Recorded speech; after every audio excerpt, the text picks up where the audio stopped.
Chapter 7. Then came together unto him the Pharisees and certain of the scribes which came from Jerusalem. And when they saw some of his disciples eat bread with defiled, that is to say, with unwashen hands, they found fault. For the Pharisees and all the Jews, except they wash their hands oft, eat not, holding the tradition of the elders. And when they come from the market, except they wash, they eat not. And many other things there be, which they have received to hold, as the washing of cups and pots, brazen vessels, and of tables. Then the Pharisees and scribes asked him, Why walk not thy disciples according to the tradition of the elders, but eat bread with unwashen hands? He answered and said unto them, Well hath Esaias prophesied of you hypocrites, as it is written, This people honoureth me with their lips, but their heart is far from me. Howbeit in vain do they worship me, teaching for doctrines the commandments of men. For laying aside the commandment of God, ye hold the tradition of men, as the washing of pots and cups, and many other such like things ye do. And he said unto them, Full well ye reject the commandment of God, that ye may keep your own tradition. For Moses said, Honour thy father and thy mother, and whoso curseth father or mother, let him die the death. But ye say, If a man shall say to his father or mother, It is Corban, that is to say, a gift, by whatsoever thou mightest be profited by me, he shall be free. And ye suffer him no more to do aught for his father or his mother, making the word of God of none effect through your tradition, which ye have delivered, and many such like things do ye. And when he had called all the people unto him, he said unto them, Hearken unto me, every one of you, and understand. There is nothing from without a man that entering into him can defile him. But the things which come out of him, those are they that defile the man. If any man have ears to hear, let him hear.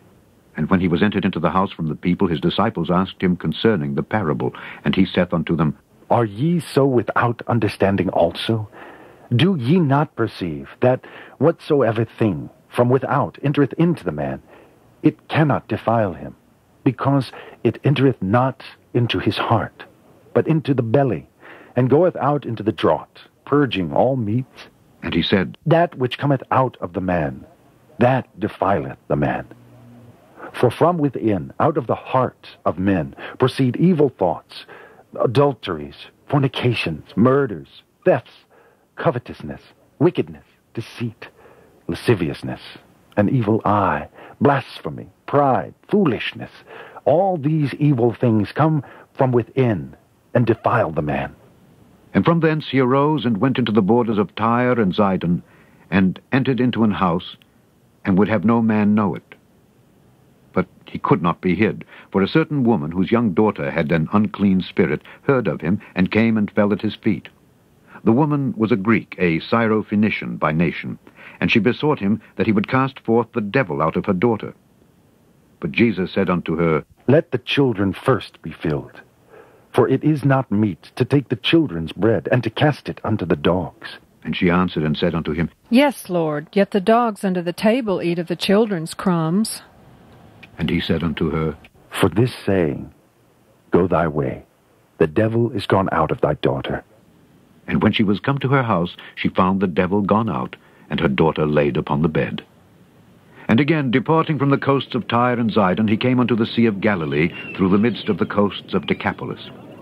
And they bring unto him one that was deaf, and had an impediment in his speech, and they beseech him to put his hand upon him. And he took him aside from the multitude, and put his fingers into his ears, and he spit, and touched his tongue.